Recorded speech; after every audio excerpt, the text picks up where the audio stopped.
Hello, everyone. I am George Herbig, Chief Forecaster here for Weather Now Kentucky. Guys, in here as 2.0 by Jared Swift. A lot of exciting things to talk about with you tonight. We're going to get into all that, but I want to give it about 30 seconds before we really start to go because I want to make sure everyone gets an opportunity. Of course, we are live on both YouTube and Facebook tonight, so you can watch wherever you'd like. If I am responding to a comment that you do not see, not fret. It's probably on a different platform. Eventually, we're going to be adding Twitter and TikTok live videos as well. Our point in wanting to do that is to cover as many bases as possible and make sure we're informing as many people as possible. So again, I'm going to give it about 20 more seconds before we start going into the information. Of course, as you're coming in, make sure you say hello so I can greet Kristen on Facebook. Hello, how are you doing? Thank you for all the likes already on YouTube. I see a few likes rolling through there on YouTube. Thank you so much. Of course, if you don't have time to watch this now, that's okay. They'll be both available on YouTube and Facebook. Watch at any leisure that you may like. Lisa, hello, how are you doing? Hope you're doing well tonight. I'm doing great. We took Sunday and relaxed after that insanely wild event Saturday evening. And now I'm super excited to let you guys know what our forecast is for winter. And we do have a snowfall map prepared for you. I know I kind of teased on all the social media platforms, but we do have that forecast ready. I'm also going to explain to you how we got to the forecast. Now, keep in mind, Bryce, hello, how are you doing? Bernie, hello. How are you guys doing on Facebook? Thank you for everyone on YouTube as well. I do want to let you guys know that this isn't a perfect science. Kristen with the 1,000 stars, getting us started already. Thank you so much for your kindness. I appreciate that. If you guys didn't know, stars are kind of a way that you can monetarily support or show your gratitude to the WK page. And thank you very much for that, Chris, and I appreciate you. And another 100 stars to follow that up. Thank you so much. We also do get every single star that you send. Facebook does not take a cut out of it. We are partnered. Thank you so much, Chris, for your now 1,100 stars. Lisa from E-Town, hello, how are you doing? So we do have a lot to cover tonight. Again, we're going to give you our snowfall prediction, our temperature prediction. Just like in Wintercast 1.0, we do have more information available now, so we have made some adjustments to our forecast. I want to let you guys know that as well. One more note for you. This isn't a perfect science, okay? Long-range forecasting is extremely hard to do. But I'm going to do my best to keep it within 4 to 5 minutes for you guys. So I know you guys have a lot of things to do, I'm sure. Just know that a lot of time went into something that we just clicked on a few things and put something together and called it a day. I believe we put, last 2 weeks into this. One, because we had to delay it because of the severe weather on Saturday. But another part is just to make sure we get at least as right as possible. Last year, I believe we were a little bit overzealous, but that's because last year just ended up having a ton of cold rain last year, as you guys know, if you're from around here. Rick from Paducah, hello, how are you doing? Harlan, Angie, thank you. How are you doing? Are you guys ready?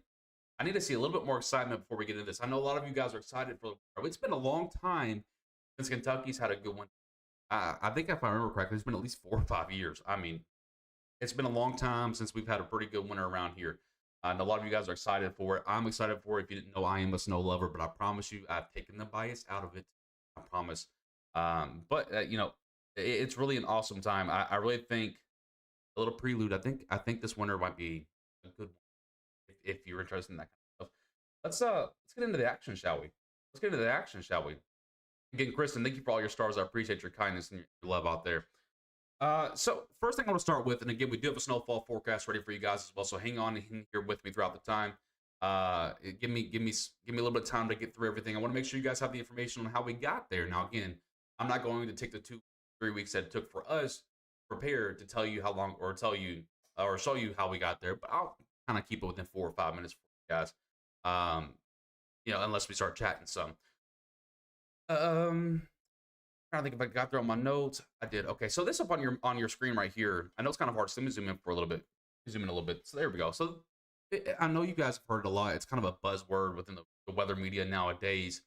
The ENSO, or aka the El Nino Southern Oscillation, it's an activity that occurs out in the Pacific Ocean on whether the Pacific Ocean is trending warmer or cooler in certain areas. And the reason that is important is it directly affects the kind of weather that we're going to be seeing. I want to take this image off your screen right here real quick and actually show you before we get into those charts. All these big graphs and numbers right here basically is a track of the El Nino or La Nina, or aka Southern Oscillation Index. Now, for the last 3 years, come all the way down here. I'm going to show you. Make sure you on your screen. Okay, perfect. Oh, by the way, thank you for all the likes. I'm seeing all kinds of hearts coming across the screen. Thank you so much. I did want to show you real quickly that for the last 3 years, for the better part of three, almost 4 years, we were actually in a La Nina phase, which is kind of the reason for a little bit more of a rainy instead of snowy winter. Okay, before you can see El Nino, it doesn't typically get too strong around here. It just doesn't. It's either a strong La Nina, moderate, or a weak El Nino. We were actually trending toward a strong El Nino. So down here is actually where we're at currently. So you can see last year. So just to real quickly point this out, these letters at the bottom of your screen here are actually the month. So EJF means December, January, February, March, February, March, April, so on and so forth. March, April, May. Just want to point that out because I know that kind of goes over some people's heads if you don't really know what you're looking at. So I want to point out real quickly, we came from a strong La Nina. So basically, the higher these numbers are, no matter what color box, the stronger it is. So for example, if it's a 0.1, that's what we kind of refer to as neutral, meaning not really any type of strong trend going on. It's a pretty neutral pattern. If it's red and it's all the way up to 2.5, that is a super strong El Nino phase, which basically means the waters out in the Pacific Ocean are running warmer than usual. If it is a blue box and it has like a stronger than let's say a 1.0, like this 1.3 right here, that typically means that it's a strong La Nina, and the Pacific waters out in that portion of the area is actually running cooler than average. And this is super important. Reason for this is depending upon how warm or cold that water is, it can directly affect where our jet stream set up. And where our jet stream set up is super crucial to Kentucky because we need perfect storm riders to kind of give us those big snows. Our bigger snows in Kentucky always come from phasic events. They typically come from a moderate El Nino year or neutral year. So as you can see, we're kind of in that moderate El Nino right now, trending toward a little bit stronger, but we'll see how that kind of goes throughout the next, let's say, 4 to 6 weeks. I want to point something out. So one thing we look for, we don't just look at model data when we do things. We're trying to find a comparable year. Hello, everyone. I see all the new people tuning in on both YouTube and Facebook. Thank you guys so much. Welcome to all the new followers and subscribers. Thank you guys a ton. We do have our snowfall forecast ready, so buckle down. Don't change that post yet. But I just want to point out to you that we do look for comparable years. That's the biggest thing. So what I mean by that is we take the sea surface temperature, the sea surface pressure, we look at the different wind patterns, and again, we do all this over the course of 3 to 4 weeks, and we kind of just track it, and then we go back and we look at comparable years. What other year had similar numbers, similar events, and similar patterns to what we're seeing now? 2 years really popped out at the W&K team, and 1 year specifically popped out to a lot of folks in the weather industry. And that year specifically is 2001, 2002. So I want to point out to you real quickly why this is kind of pointed. There's more to this, but I want to show you real quickly just the similarities. So I want you to look real quick. From 1999 to 2001, they're all either blue or neutral years. So that's a 3 year stretch, right, of La Nina. If you go back to up here to where we are at in 2023, before that, you had about a 3 year stretch once again of either La Nina or neutral phasing there. And that's super important. I mean, again, we're looking for comparisons. That's a big comparison to stick out, right? This is super hard to repeat itself. So when it does, it kind of sticks out very far. I also want to point out one more real quickly to you. And it doesn't really match the Enso index a ton. But on the weather pattern side of things, like in terms of severe weather or windiness or sea pressures, one more year really stuck out to us on that side of things. Now, again, doesn't look very comparable here on the Enso index that I'm going to show you, but on other stuff that I want to kind of get for you so you don't get bored to death, it does look very familiar as well. And that is the year of 1993 to 1994. Now, I know a lot of people remember that year because of the great 1994 blizzard that pretty much shut down the 16th biggest city in the country of Louisville, Kentucky. I know a lot of people remember that, and they're going to think, oh my God, we're going to get a big blizzard. That's not the case. That's just the trends that we're seeing. So in terms of Enso index, again, that's what we're looking at now. Again, either the warming or cooling of the waters out in the Pacific Ocean. 2001 to 2002 looks the most similar. In terms of severe weather or weather events or weather patterns, basically the big rains, and then those rains calm down, the timing of which everything happened, 1993 to 1994 looks the most similar. Again, you take those 2 years and you start finding other similarities, and we started going down those rabbit holes, and it just matched up really well. So our forecast includes not only projected model data, but it also includes comparable years, what happened in those comparable years, and then what happened in those winters of those years. And we kind of took all that, we mashed it all together, and came out with, all right. And our solution is I'll wait a sec. I'll wait a second. I do want to give you one quick message real quickly. I want to give one quick. So we have a sponsor on each video. Hey, just give me 30 seconds of your time, and then we'll let you know of our snowfall forecast and our temperature forecast, and I'll let you know if there's any more severe weather on the way as well. I know a lot of people are curious about that, but give me 30 seconds real quickly. I just want to tell you, we get a lot of sponsors with WNK, and I had a whole script prepared, but I just want to tell you, this is someone that we for everything. State Farm, Jarrett Swift. Not only do we save a good amount of money, but when you call them, they have multiple trained people. It doesn't matter who picks up the phone. They know what is going on. These are great people. It's super easy to go to his website, jaredismyagent.com. You can put in your zip code and some of your information and real quickly get a quote going. Also, when something does happen like bad weather, it's super easy with State Farm to file a claim or send a payment. I know there's different offices. You might have different experiences with different offices and different people, but Jared Swift and Ratcliffe, and they can cover more than just Ratcliffe, just by the way. Jared Swift it is phenomenal. It's phenomenal. Go to this website, jaredismyagent.com, or follow him on Facebook or give him a phone call. He phenomenal people all throughout the office, not just him. And every time I call, I always get great information. Again, we use them. So, and then look, Jesse says in there in the chat, has been our agent for over 2 years now, and he's great. Trust me, guys. Save some money, get some great information from Jared Swift. You can bundle a lot of things together. Super, super great. Super, super great.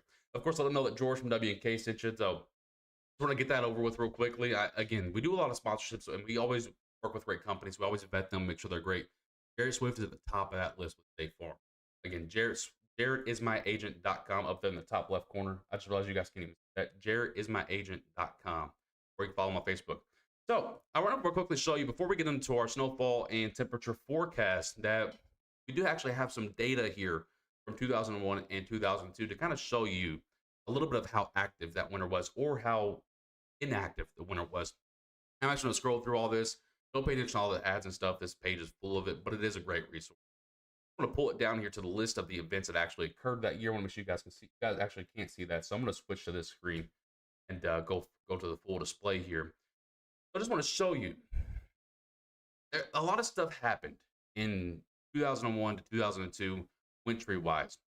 Now, a lot of it says light snow or light mist or light thunderstorms or heavy rain, but we're not going to really pay attention to that. What we're going to pay attention to is the number of events that occurred. So, in a little bit different from what's happened so far this December, it actually had light snow and a light mist on December 4th, and December 5th, I believe, was a ice storm.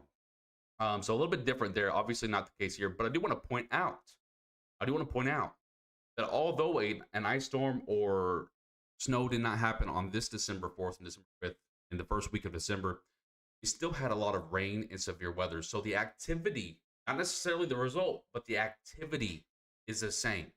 So that's what we're looking at again. How active? Because if you go back to the last 3 or 4 winters in Kentucky, they've not only been less snowy, they've been less active altogether. Now we've had a couple of historic tornadic events occur, but when talking about overall activity, it's been way less active. Travis, thank you for sharing the stream on the Facebook. I appreciate that. But when I go to look through 2001 and 2002, I see a lot of activity. Now, again, it might be a lot of light snow. It might be some freezing rain. It might be rain. We don't really care about what actually happened. What we're looking for is the amount of activity, because when I tell you what I'm about to tell you, we want to make sure that there's a lot of activity. So in January, you can see that almost every day in January is lit up. In February, a little bit less, but you can see a lot of activity there. Light snow, light snow, light snow, light snow, light snow, light snow, light snow, light ice, light snow, light snow, light snow, rain, all the way into February.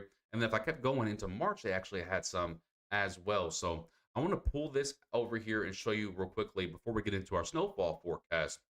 I'm actually going to pull this up. Let me go back to the main screen here. I'm actually going to pull up one of our images real quick. Do that right there. So I want to show you with an El Nino pattern that we're kind of going toward. It does tend to get a little bit more dry around here. But when talking about El Nino, there could be different types of El Nino years. If I go back to 2001 and I go back to 2002 and I look at it, despite it being an El Nino year, it was more wet than average. So I think that's the case here in Kentucky for this winter of 2023 going into 2024. So if I go to this map right here, this is actually the temperature anomaly chart. I know it looks like craziness right here, but If you go to look at Kentucky, all of our counties or all of our regions are in light blue. Light blue means you're running about a degree below average. I want to tell you real quickly. And I'm going to full cam to show you. I want to show you how serious I am. The amount of events that we missed out on the last 3 or 4 years in winter have been by mostly 1 to 3 degrees. Okay, I'm not kidding. I'm not kidding. The amount of sleet we got last year because we were 33 degrees instead of 32 degrees is easy. We could have ended up with about 20 inches of snow last year in Kentucky in a lot of spots if it wasn't for the amount of sleet that we had cutting into it because we were just a degree or two warm in the atmosphere. I want to let you know that. So when I tell you something like the El Nino phase usually results in 1 to 2 degree below average in Kentucky, that's a big deal. It does not sound like a big deal. That is a big deal when you think about what's happened the last 3 or 4 years in Kentucky. So being 1 to 2 degrees below average can really, really help things get moving in the wintry aspect of things. I also want to point out real quickly that, again, in an El Nino year, January to March, this is a precipitation anomaly chart. It does typically run about an inch or two prior precipitation totals. So it is kind of a catch 22 here. However, if I go back to 2001, 2002, 1993 to 1994, remember the 2 years that are the most comparable to this year so far. Both of those years, despite being in an El Nino phase, were wetter than average, which can happen more often than a lot of people think in the wintertime. So for the temperature outlook, I do think we were about 1 to 2 degrees below average. I thought I had a map pulled up of that, but I guess I didn't. I think we're about a 1 to 2 degrees below average, if not maybe a little bit further than that. And again, that can make a big difference. Usually, the average temperature in Kentucky in the winter is anywhere between the highs are usually about 38 to 40. The lows are about 25 to 27 degrees. We're talking about a degree or two off that each way. Talking about a big difference. So I do think we are about a little bit below average temperature wise. I do think we are right about average or slightly below average on precipitation. Now, it doesn't necessarily mean we're going to see less snow. It doesn't necessarily mean we're going to see less rain. It just means altogether, I think we run about a half inch to below average on total precipitation. I want to show you now the moment that everyone's been waiting for. We've got, again, a lot of time went into this, okay? Not just, I know I broke it down, and let me put my clipboard back here. I know I broke it down to about 4 to 5 minutes for you, which is probably a record, so I need a round of applause in the chat for me not taking up too much of your time. But a lot of work went into this, to this forecast. Now, the average snowfall in Kentucky is about 8 to 10 inches, maybe 12 inches up upper layers, like southeastern Kentucky, where the mountains are a little bit taller. But usually typical snowfall in Kentucky is about 8 to 10. So, and we factored in, again, real quickly, before I reveal the map, real quickly, I want to recap. We factored in 2001, 2002, 1993 to 1994, those comparable years so far to what's happened so far this year in 2023 in terms of weather events, sea pressures, sea temperatures, even freaking moon phases. We went into that rabbit hole as well. Trust me, every rabbit hole you could go down, we likely did go down. So we took that into account. We also took into account the model data that I actually forgot to show you. I'm gonna take 30 seconds to show you this. So I know we're going into more. If you've been a part of our page, we've talked about how we're going into more of a warmer phase here in Kentucky. I want to show you real quickly that see on the top left portion of your screen, it shows the date for you, so you can kind of keep up with the model on where exactly we're looking at. So this chart is either below or above average temperature. So you can see the blue is below, red is above. I want to put this into motion real quickly to show you that is a good sign for winter. Now, I know you're looking at that and you're like, George, that is 25 degrees above average in Canada in 2 days. How is that good for winter? That tells us I'm trying to think of, I'm going to take my cup here, okay? And I have this cup, and I got some sweet tea in there that my beautiful wife made me, okay? And I got this cup, and I have sweet tea in here. Sweet tea is not going anywhere because there are no holes in that sweet or in that cup, right? And no, there are no holes in the polar vortex up north because all this warm air is blocking it from getting down. So think of it like this. The warmer Canada is right here in the southern portions of Canada and northern portions of the United States, the more sweet tea that goes into the cup, okay? The more cold air that goes into this cup. I know I love my sweet tea, okay? All right. If y'all want to get me anything for Christmas, give me a bunch of tea bags and send it to me. All right. But the more warm air that's actually in southern Canada and northern US, the more cold air that typically builds up into the sweet tea cup. Okay. So when you're talking about this warm air being down here, that means that that polar energy up there toward the northern hemisphere, that is building up and building up and building up. And I want you to watch what this model does when I put it into motion. So the warm air is there, it dissipates. Warm air comes in again, it dissipates. Warm air comes in again. The reason for this are two high pressures actually on each side of the ocean here that are blocking the warm air from leaving really and the cold air from taking over. So when we flip, so this is Christmas right here. I just want to point out now this might not be 100% accurate, but this is Christmas right here, and we are also watching a potential strong to severe weather event right around or on Christmas. Okay, so I want to point that out. That is 13 days away, so that could change quite a bit. Okay, we are watching a potential event for around Christmas because I want you to note that these little circles right here that you see on your screen are indications of a low pressure.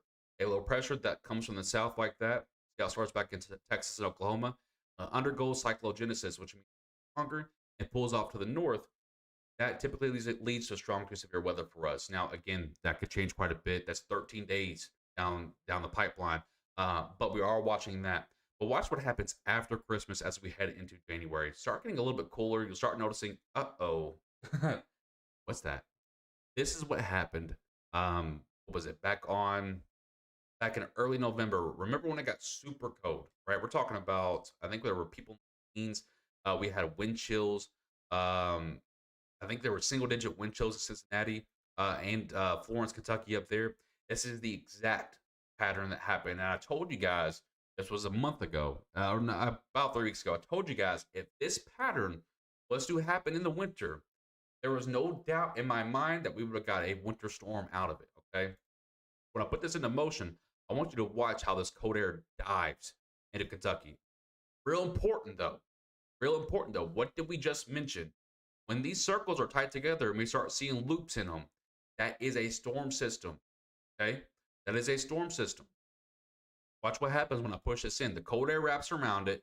That storm system's actually on the eastern side of Kentucky, and then it pushes out toward the eastern coast, and then winter air dives in. That is why our first prediction for snowfall is on January 5th to January 6th. That is our official first call for snowfall. Our prediction on where we'll see the first accumulating snowfall. Again, this is 600 hours out, so this is kind of a long shot for us. But I will tell you that we nailed last year's. I think we were off by 2 days last year. And I feel very confident because when I look at this model data and I look at the trends again back in 2001 2002, I feel pretty confident that the first snowfall will happen within that first 10-day stretch of January. So if you want snowfall, it likely will not come for Christmas. I think we're actually looking at strong storms for Christmas unless things change. And we have a lot of cold air. I mean, we're talking about 20 to 30 degrees below average air. This is polar vortex wintry air on the way for early to mid January. Okay. So just be patient and then just look how the pattern kind of stays there. We try to get warm air to come in, but I'm going to tell you that this cold air actually moves back over toward Kentucky. And then watch what happens again. We're super cold. They're super hot there in Canada again. So what's happening? The polar air is building back up once again to make another shot. So that kind of tells you the pattern for this winter. Be cold for about 4 to 5 days, warm up for about 4 to 5 days, cold for 4 to 5 days, because again, it kind of repeats itself. So the moment that everyone's wanting, I know everyone's telling me to hush and get to the forecast already. I want to thank you once again for all the love that we're at 90 hearts on the stream. Hopefully we can get a few more. Thank you guys a lot for that. So our official snowfall forecast is as follows. Again, slightly below average on temperatures, slightly below average on precipitation totals, but I do have slightly higher than average snowfall totals. Pretty much from north central and northwestern or northeastern Kentucky, far above average snowfall for southeastern Kentucky.